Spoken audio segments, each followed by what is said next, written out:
Welcome to the Calculus, a collection of micro lectures, video lessons, and sample exercises. Let's compute the antiderivative of this given trigonometric function using the chain rule. We have here the integral of negative of your sine 3x minus 1 dx.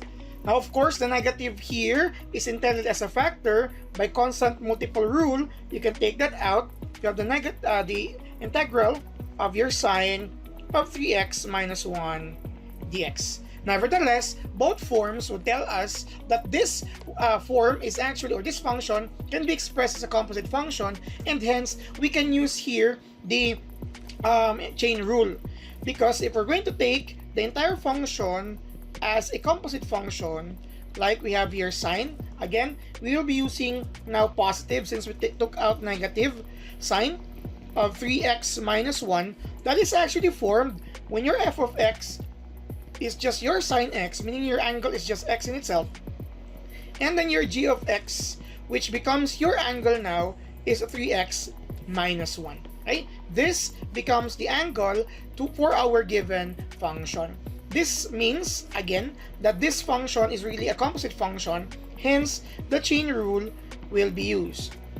The chain rule tells us that the integral of a composite function times the derivative of the innermost function g of x dx would result to the antiderivative of the outer function with component g of x plus c. Okay, this is the chain rule. Now, to get this, we will be dependent on what type of function we are trying to integrate or solve for its antiderivative. But before that, take note that this is not yet given, and that should be included in our function for our chain rule. So we can actually take that out here. Our g prime of x is the derivative of 3x minus 1, which would give us 3. The derivative of 3x is 3 minus 1, derivative of that is 0, so we have 3. In short, we need to multiply the innermost functions by 3 in order for us to use the chain rule. So here, we'll have to have negative and then the integral of your sine 3x minus 1. Then you will be multiplying here with 3 just for us to be able to use the chain rule. But when we multiply it, our function by 3, it's no longer the same as the original. What we need is to multiply this outer part by negative 1/3. Sorry, it already has negative, so 1/3, so that would be simplified as 1 and returning to the original form. Okay, so this time this form follows the chain rule, and we will now be using the available rules of trigonometric functions for antidifferentiation in order for us to solve that. The outer constant will be negative 1/3 times, take note, this is sine, okay?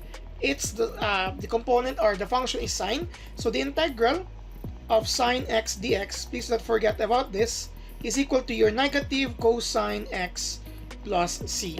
Okay, that would mean that our integral here would be negative cosine, and instead of x, it's the angle itself, 3x minus 1, before we add c here.